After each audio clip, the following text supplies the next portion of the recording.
گرانے والے کو اٹھانا سیکھو، ذلیل کرنے والے کو عزت دینا سیکھو، برا چاہنے والے کا اچھا چاہنا سیکھو، دھکے دینے والے کو سہارا دینا سیکھو۔ ایک دفعہ کرو تو صحیح، جیسے آج یوسف کا نام گونج رہا ہے، آنے والی تاریخ میں تمہارا نام گونجے گا۔ تھوڑا سا وہ قصہ سنا تھا، کب نکالا یوسف علیہ السلام کو دھوکہ دے کر، فراڈ کر کے، چھوٹے سے بچے 8-9 سال 10 سال عمر، اور جو ہی باہر نکلے تو مارنا شروع کیا۔ ہائے ہائے ہائے ہائے، جب کبھی خیال آتا ہے دل پھٹتا ہے کہ ہائے، معصوم پھول جیسا، کائنات کے حسین ترین، ایسا حسین کوئی نہیں پیدا ہوا۔ ایک اور اضافہ بھی سنا دو، مردوں میں یوسف جیسا اللہ نے کوئی نہیں پیدا کیا، اور عورتوں میں حوا جیسا اللہ نے کوئی نہیں پیدا کیا۔ حوا سب سے حسین تھی۔ ماں جی ابا جی پتہ ہے 130 فٹ کا تھا، 130 فٹ۔ اماں جی بھی 130، ابا جی بھی ایسا سی گھس گھس گھس گھس کے 5 فٹ دے ہو، اور ابھی قیامت کے قریب اور تھوڑے ہوں۔ پھر جب جنت میں جاؤ گے تو اللہ پھر دوبارہ 130 فٹ کا قد عطا فرمائے گا۔ مرد بھی عورت بھی 130 فٹ کی جوانی دے گا۔ کیا مارا ہے بھائی کو، اور جب کنویں میں پھینکنے لگے تو یوں ہاتھ پڑ گئے منڈیر پر یوسف علیہ السلام کے، تو انہیں ایسے وہ تلوار کا قبضہ یہاں مارا، زور سے مارا، اور تڑپ کے ہاتھ چھوڑے اور گرے۔ جبریل نے سنبھل نیچے اتر کے سنبھالا، اٹھایا، پھر باہر نکلے، پھر فروخت ہوئے۔ وَشَرَوْهُ بِثَمَنٍ بَخْسٍ دَرَاهِمَ مَعْدُودَةٍ وَكَانُوا فِيهِ مِنَ الزَّاهِدِينَ۔ ایسا چپ ہوئے کہ بتایا ہی نہیں کہ یہ میرے بھائی ہیں، میرے اوپر ظلم کر رہے ہیں۔ چپ۔ منڈی میں بکے، مصر کی زلیخا کے گھر پہنچے، جوان ہوئے، بہت بڑا امتحان آیا، باہر نکلے۔ بتا کہ پھر کیا کیا زلیخا نے؟ الزام کو ٹھوک دیا، اور پیچھے ایک آدمی ڈھول بجاتا ہوا اعلان کر رہا تھا، هذا جزاء من خان سیدہ، یہ جزا ہے اس نوکر کی جو اپنے مالک کے ساتھ بددیانتی کرے۔ برداشت کیا، پھر 9 سال جیل کاٹی، برداشت کیا۔ ایک خواب کے ذریعے سے تخت پہ بٹھایا اور بھائیوں کو ذلیل کر کے سامنے کھڑا کر دیا۔ یوسف علیہ السلام نقاب رکھتے تھے، ایسے چہرہ نہیں کھولتے تھے، کوئی فتنے میں نہ پڑ جائے، تو نقاب ہوتا تھا۔ جب بھائی آئے تو فَعَرَفَهُمْ وَهُمْ لَهُ مُنْكِرُونَ، یوسف علیہ السلام نے تو پہچان لیا، انہوں نے نہیں پہچانا۔ ان سے کہنے لگے کہ جب تم اگلی دفعہ آؤ نا تو فَاتُونِي بِأَخٍ لَكُمْ، تو اپنے بھائی کو لے کر آنا، مِنْ أَبِيكُمْ، جو تمہارا ہے نا ستیلا بھائی، اس کو لے کے آنا۔ فَإِن لَمْ تَأْتُونِي بِهِ فَلَا كَيْلَ لَكُمْ عِنْدِي وَلَا تَقْرَبُونَ، اگر وہ نہ آیا تو میں تمہیں غلہ نہیں دوں گا۔ بیچ ایک بات اور بتاؤ، صبر یوسف، 9 سال کی قید کوئی آسان نہیں۔ بادشاہ کو خواب آتا ہے، خواب کی تعبیر ان کے ایک ساتھی کو یاد آتی ہے کہ یوسف نے خواب کی تعبیر، تو یوسف کہتے دفع ہو جا، مجھے قید کرتے ہو، میں تمہیں تعبیریں بتاؤں؟ جو نہیں بتاتا۔ یہ تھا یوسف علیہ السلام کا معاملہ، جو ایک بشری تقاضا ہے، میں نہیں بتاتا۔ یوسف علیہ السلام نے صرف تعبیر نہیں دی، تعبیر بھی، تدبیر بھی، تبشیر بھی۔ عبر ودبر وبشر، سبحان اللہ۔ دشمن کو بتا رہے ہیں دیکھو بھائی یہ خواب بڑا اچھا خواب ہے، یہ اس کی تعبیر ہے، 7 سال زراعت کر لو، پھر 7 سال قحط آئے گا، پھر 7 سال کے بعد دوبارہ بارش ہوگی، پھر غلہ ہوگا۔ یہ سب کچھ دشمن کو بتایا۔ پھر بادشاہ نے کہا اسے لے کر آؤ۔ وزارت مل گئی، بھائی آگے گئے یوسف علیہ السلام سے، کہنے لگے اب تو غلہ ختم نہیں مل سکتا، بنیامین کو بھیجو۔ وہ آئے، ان کو اللہ کہا میں تیرا بھائی ہوں، تجھے پتا ہے ایک میں یوسف ہوں۔ انہوں نے پہچان لیا، جاتے ہوئے ان کو روک لیا۔ پھر بھائی گئے، ان ابنک سرق، تیرے بیٹے نے چوری کر لی۔ ایسے سخت دل تھے، یہ نہیں کہنے لگے ان اخانا سرق، ہمارے بھائی نے چوری، کہنے تیرے بیٹے نے چوری کی۔ ایسے سخت دل تھے۔ تو یوسف علیہ السلام نے کو یعقوب علیہ السلام نے خط لکھا، چونکہ دونوں باپ بیٹا نبی ہیں، اجازت نہیں یوسف کو اپنا آپ بتانے کی کہ اے مصر کے گورنر، ہم نبیوں کے اولاد ہیں، ہم چوری نہیں کیا کرتے، میرے دادا کو آگ میں جلایا گیا، میرے باپ کو چھری کے نیچے سے نکالا گیا۔ اسماعیل علیہ السلام چاچے کو تائے کو باپ بتایا، اور میرے بیٹے کو مجھ سے جدا ہوئے 40 سال ہو گئے، میں رو رو اندھا ہو گیا، تیری مہربانی میرا بیٹا واپس کر۔ جب یوسف علیہ السلام نے خط پڑھا تو بہت روئے اللہ کی بارگاہ، اور اللہ سے اجازت چاہیے کہ یا اللہ اب مجھے اجازت دے دے، میں اپنے آپ کو ظاہر کرنا۔ تو اللہ کر، تو اب بھائی آئے 40 سال کا ظلم و ستم سامنے رکھنا، اور آگے جو اب یوسف علیہ السلام نے بولا ہے وہ میں تمہیں بتانے لگا ہوں۔ 40 سال کا ظلم و ستم سہا بھائیوں کی وجہ سے۔ اب بھائی سامنے آئے تو ایسے یوں نقاب اٹھایا اور ایک جملہ بولا، میں قربان جاؤں، هل علمتم ما فعلتم بیوسف واخیہ اذ انتم جاہلون۔ پہلے میں وہ سناؤں جو یہاں کہنا چاہیے تھا یوسف علیہ السلام کو، جو کہنا چاہیے تھا یہاں۔ 40 سال کی زیادتیاں سامنے ہیں، اب یوسف علیہ السلام کو یوں کہنا چاہیے تھا، قد علمتم ما ظلمتم بیوسف واخیہ اذ انتم عامدون۔ یہ جملہ بنتا ہے کہ آ گئے ہو نا میرے پاس ذلیل ہو کر، تمہیں پتا ہے نا تم نے میرے اوپر میرے بھائی پہ کیا کیا ظلم ڈھائے، یہ جملہ بنتا ہے یہاں۔ لیکن قربان جاؤں حسن یوسف، خلق یوسف، کہتے ہیں هل علمتم، آپ کو تو میرے خیال میں یاد نہیں ہوگا، اس لیے کہ بات ہی بڑی معمولی تھی، اور معمولی بات تو یاد ہی نہیں رہتی۔ واہ یوسف میں تیرے قربان۔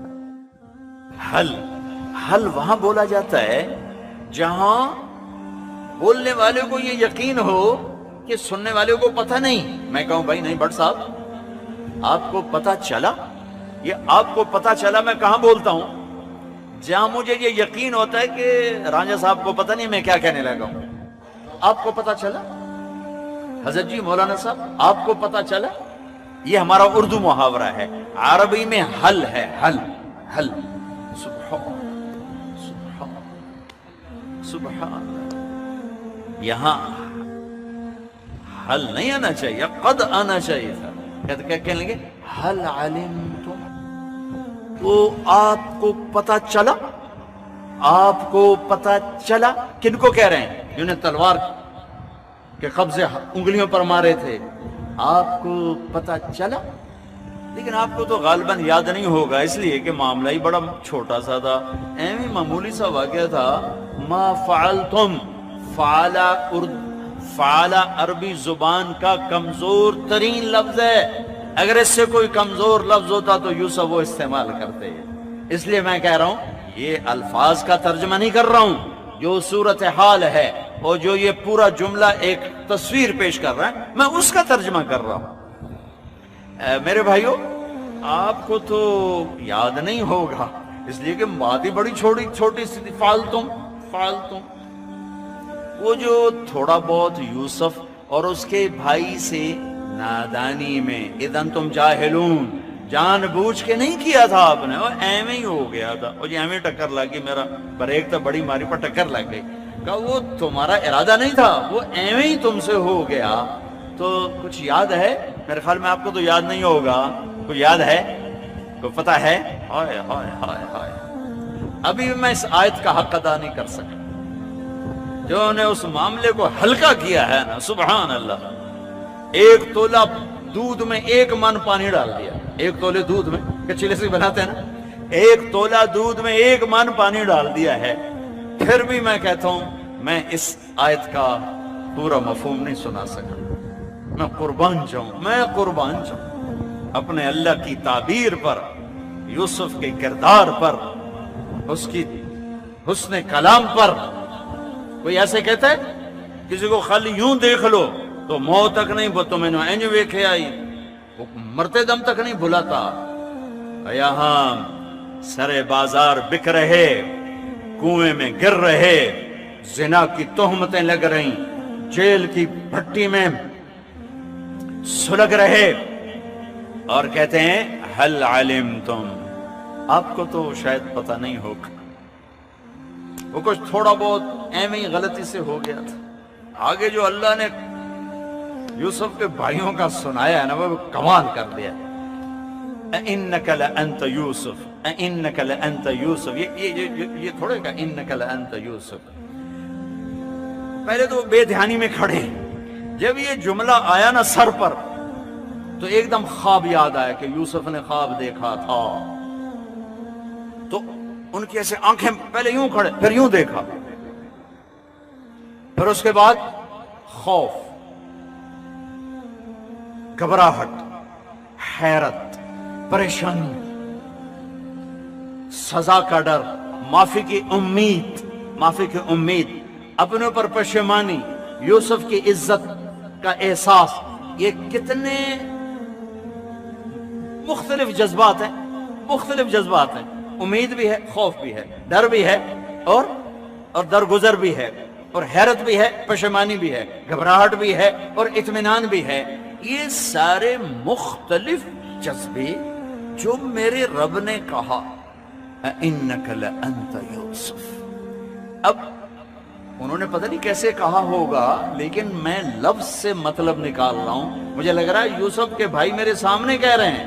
قرآن اللہ کی قسم جب کوئی واقعہ لاتا ہے تو یوں لگتا ہے جیسے آنکھوں کے سامنے ہو رہا ہو, جیسے ٹی وی والے سکرین پہ دکھا دیتے ہیں لگتا ہے ہمارے سامنے ہو رہا ہے. ایسے قرآن یوں دماغ کی سکرین پر لے آتا ہے کہ وہ ہاں میں دیکھ رہا ہوں یوسف کے بھائی کیا کر رہے ہیں. تو اب دور والوں کو تو پتہ نہیں نظر آیا نا, تم قریب والے دیکھنا کہ یوسف کے بھائیوں نے کیا کیا. آنکھیں پھٹی, منہ کھلا.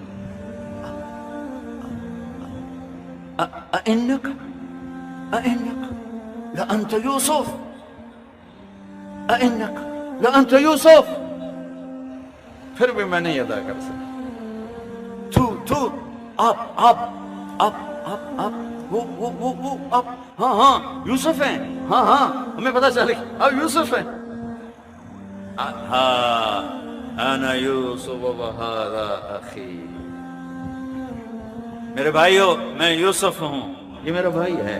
قد من اللہ علینا انہ من یتق ویصبر. یہ جملہ میں نے سنانے کے لیے سارا آپ کو یہ بیان سنایا ہے کہ میرے بھائیو جو صبر اور تقوی اختیار کرتا ہے اللہ اسے کبھی ضائع نہیں کرتا. تو وہ بول اٹھے تاللہ لقد آثرک اللہ علینا وان کنا لخاطئین. اللہ کی قسم یوسف اللہ نے تمہیں بڑا بنا دیا, عزت دے دی, ہم قصوروار ہیں. اگلا جملہ اس سے بھی عجیب, لفظ عجیب بھی چھوٹا ہے. کہتے ہیں لا تثریب علیکم اليوم. تثریب کسے کہتے ہیں؟ میرے اوپر دعویٰ ہو گیا اور پیر صاحب کی پنچایت میں فیصلے کے لیے پہنچ گئے, مدعی میرے خلاف دعویٰ ثابت نہ کر سکے تو انہوں نے کہا کہ بھائی آپ پر کوئی الزام نہیں, آپ باعزت سرخرو ہیں, آپ پر کوئی الزام ثابت نہیں ہو سکا. لا تثریب. میرے بھائیو تم کیوں کہہ رہے ہو ہم قصوروار ہیں؟ تم پر تو کوئی دعوی ثابت کوئی نہیں, تم پر تو وہ دعوی ثابت کوئی نہیں, تو تم کیوں کہہ رہے ہو ہم قصوروار ہیں؟ تمہارے تو ذمے ہی کچھ نہیں. اس لیے کہا یغفر اللہ لنا, اللہ مجھے معاف کرے. اپنے آپ کو پہلے کہا وَلَكُمْ, ان کو بعد میں کہا یغفر اللہ لنا وَلَكُمْ وَهُوَ أَرْحَمُ الرَّاحِمِينَ. بہت بڑا پیغام دیا ہے اپنوں کے غیروں کے منفی رویوں پہ صبر کر جاؤ. بھائی کے بیوی کے, بیوی خامند کے, خامند بیوی کے, ماں باپ اولاد کے, اولاد ماں باپ کے, بھائی بھائی کے, پارٹنر کے, پڑوسی کے رویے برداشت کرو, صبر کرو, معاف کرو. تب جا کے امت بنیں گے, تب جا کے اللہ کی رحمت کے در کھلیں گے, اور تب اللہ یوسف علیہ السلام کی طرح عزت کی چوٹیوں پر پہنچائے گا. بدلہ لینے والا اخلاق چھوڑ دو, برائی کا جواب برائی سے دینے والے اخلاق مٹا دو, نفرتوں کی آگ کو بجھا دو. اور سب سے زیادہ نفرت کو بھڑکانے والی چیز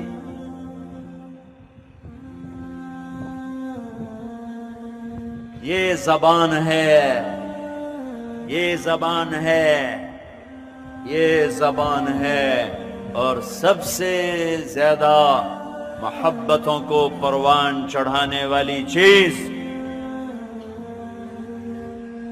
یہ زبان ہے، یہ زبان ہے، یہ زبان